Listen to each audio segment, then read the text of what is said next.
Welcome, low ego action heroes and phoenixes. This is Debbie from dcx, and it's time for episode 303. I want to talk about when the job application or the interview is just probably there mostly or only to get free feedback from you. Terrible. Let me turn up my microphone a little bit. Okay, how's that? Hey, so this is an article that I'm going to read today. You can find this on our Medium publication. Lots of links to our stuff at dcx.to, our Twitch, our free Patreon, upcoming events, and other fun things, coaching, our free Discord community, which has over 750 people. So please join us. And if you're listening to the audio only podcast, hello. Thank you for joining us. So let's get the article up on the screen. You can find the link in the description because I knew I had to say something about this when I saw this going on LinkedIn. And in this particular case, it was happening from a hiring manager at Figma, which in my opinion is in a world of trouble and has been in trouble for some time. But this to me was really low. So let's talk about it. This article is from late April 2026. I'm talking to you in late July 2026. And the article is called When the Application/Interview is Free Feedback. And it says, this screenshot hit my Discord community recently. Now I'm going to read you the screenshot. It says, I reviewed 75 plus candidates in the last 24 hours, skimmed resumes, read the Why Figma blurbs, did some LinkedIn and portfolio digging, hundreds more to go, and I'm genuinely excited. A few things stood out. 1. The talent bar is high. So many of you are wildly impressive. It's an insane job market. I appreciate the time so many of you have taken for this role, and I'm sure plenty of others. 2. The candidates who stood out talked about more than work, volunteering, side projects, hobbies, etc. These aren't filler. When everyone has strong credentials, the human stuff is often what tips the scale. 3A. Bonus points if your Why Figma answer has an actual opinion in it. Hot takes on where the industry is going, what's broken about how the industry works, what you think Figma should do next. That stuff is memorable. Safe answers blend together. 3B. You don't have to be a Figma expert, but I absolutely expect you to have dabbled in our tools. This is especially true if you're selected for an interview. Give me a one-pager of all of the stuff that you hated or observed when trialing one of our tools. One pager. Continuing the quote, here are some practical recommendations. Lead with a short summary and a few bullet points at the top. Most hiring managers are skimming fast. Help me find your best stuff quickly rather than forcing us to excavate your experiences from dense paragraphs of process description. Also, a recommendation in this quote, I don't particularly care about how you ran the study, but more about what changed because of it. What decision did you influence? What got built differently? Lead with that. End of screenshot. It appears to be from a hiring manager at Figma reviewing candidates for what sounds like a researcher job. What do you notice about it? I'll tell you what I notice. I'm suspicious immediately. Number 2 on this person's list says that great candidates talked about more than work, topics like volunteering, side projects, and hobbies. This is possible, but I've never had a company ask me to tell them about my side projects. And nearly 100% of the time that a potential job heard I had side projects, they rejected me, sure that I'd never have time to do their job or I wouldn't make them a priority. Why would this hiring manager want to hear about your side projects? And is that really a positive? Does it help or hurt that I'm trying to start a karaoke DJ business? The screenshot claims that when everybody has great credentials, the human stuff tips the scale. So we'll be judged by our hobbies and side projects? Do not want. Hiring manager. What about Debbie? She certainly seems qualified. Other person. Yeah, but her hobbies center around singing. What about Sam? They volunteer at church. Wouldn't they be a better researcher at Figma? Third person. I'm not sure about church. What about Kim? They teach sign language to children. How about them for a UX researcher? Hiring manager. I still like Debbie. It says here she's also an accredited personal development coach. Other person. Oh, I don't know. Some life coaches are really bad at what they do.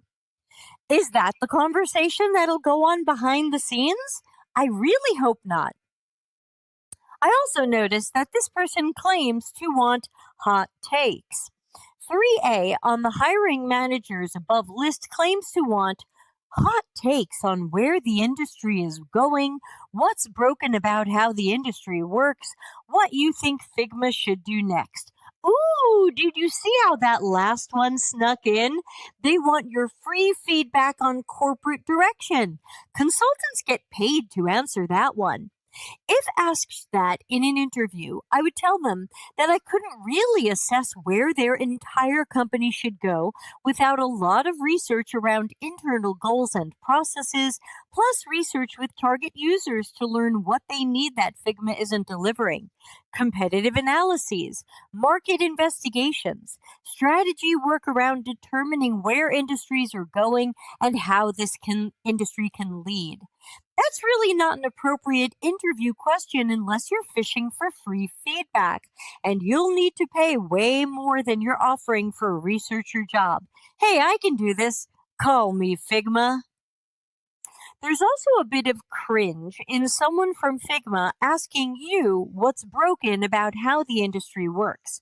Figma was a tool for designers and is now a company nearly completely aimed at product managers. They trot out people at their conferences to shit on designers and tell product managers, you will be the last tech worker with a job. PMs and AI will do it all. Figma Figma is peak and shitification. Workers and leaders are leaving. AI tools are eating their lunch. They were too overconfident too early and then abandoned their core user base to chase a different user base. I also noticed, no, really, tell us what we're doing wrong. We don't know. 3B on the above list asks you to provide a one pager, one whole page of everything that you hated or observed while using or trying one of Figma's tools. Again, this is free corporate feedback, a full page of it. They don't just want a few bullet points. Give us a page. Research participants are paid for these answers, but you need to give these answers for free? This is unpaid user research. Is this really a job interview? I'm finding it hard to believe. It starts by setting you up to be afraid you won't make the cut in a highly competitive job market where so many people are talented and experienced.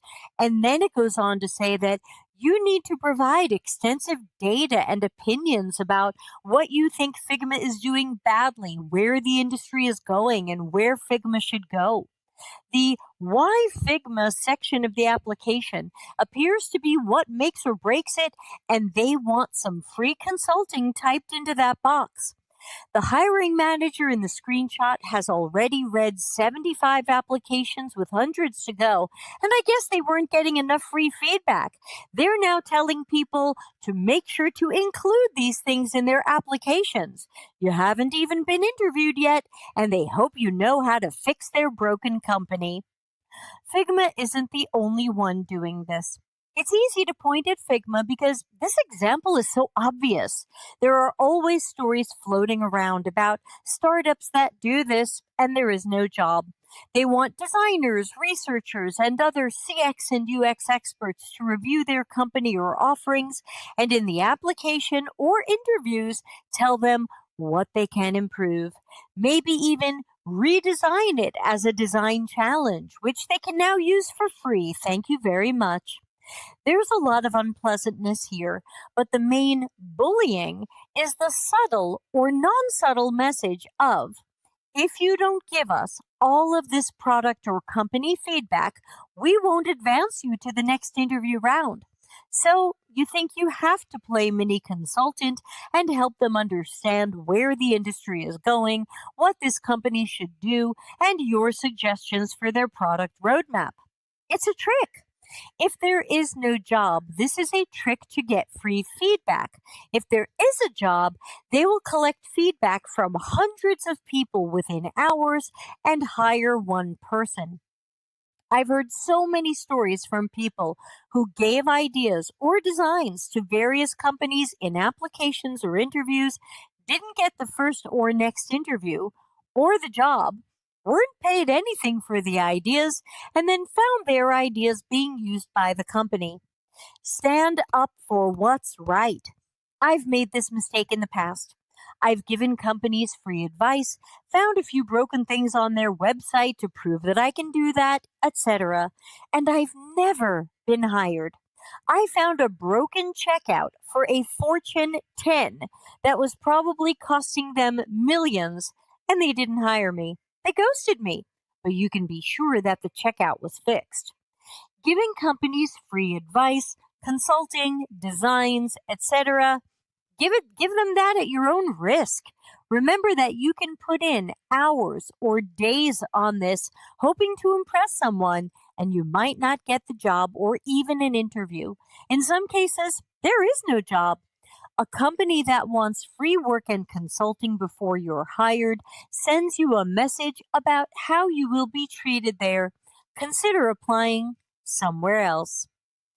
And that is this article.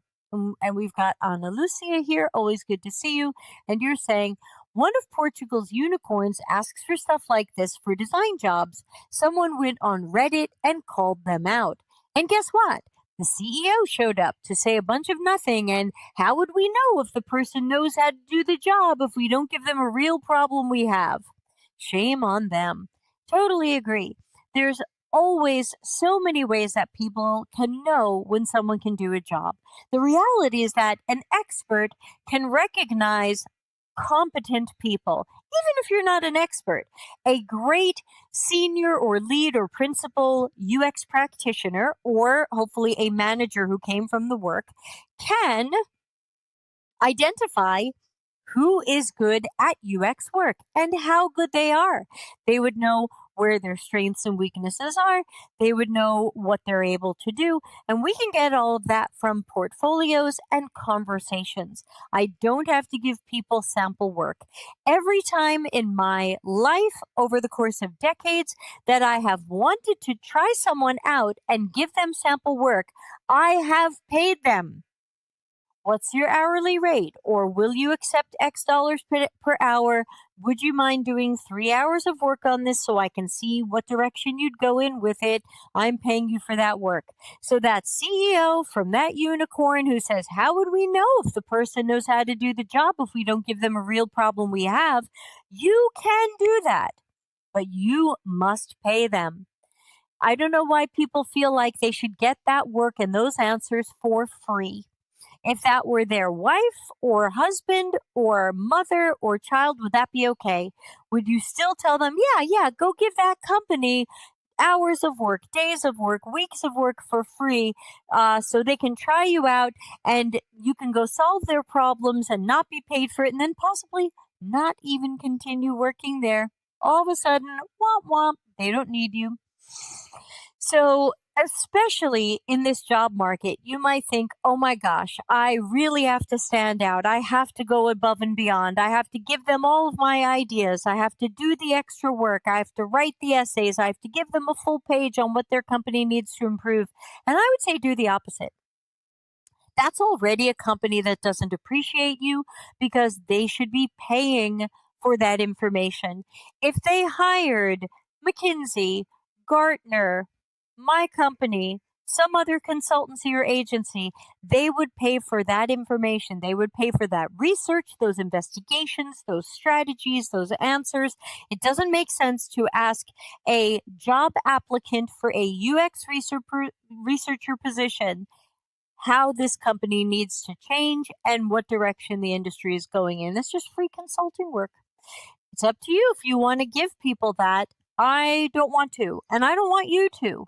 I would rather you get the job that appreciates you and asks you some of these questions once you're hired and you're being paid to answer them. Ana Lucia says cover letters are already a pain. You have to show interest and somewhat lick some boots, and now we have to do this on top of it? Hell no. Yep, I feel that same way. I just feel like I've done this in the past. I've tried it. I've tried it on applications where I gave people free consulting. I've tried it in informal challenges. Hey, find 3 things wrong with our website so we can see if you really know what you're doing. I've tried it in on the spot interviews where I got surprised with a question about a real problem this company wanted to solve, and I never got the job. Even though I could solve that problem and did solve the problem or offered something to solve the problem, I didn't get the job. Maybe somebody else did. Maybe someone else is telling a different story right now about the time that they gave Figma an amazing one pager and their fantastic hobbies and they love horses and rainbows and they got the job. So I don't know. I like rainbows too. Yeah, Ana Lucia's got a good point. She says maybe they told them what they wanted to hear. Yeah, it would be interesting if someone said, Figma, don't change anything. You're awesome. You're the best. You're the industry leader. You have nothing to change.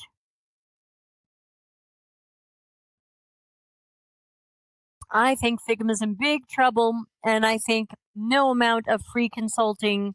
Like, if you don't know by now what's wrong with your company and what's going on in the industry and where things are headed, and you have to ask job applicants that, that just makes me think so much less of you. Like, wow, you really don't know. You really don't know what you're doing. You really don't know what's going right or wrong, and you want to just get some free consulting from hundreds of people.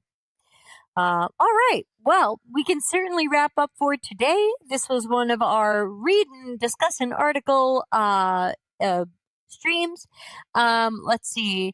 Next week is the first Tuesday of the month, which means I won't be streaming here. I will. Oh no, I will. I threw in an extra one. We had a conversation in Discord. Well, so we'll have Discord portfolio review. Then we'll have karaoke stream on my other channel. Then we'll be back here.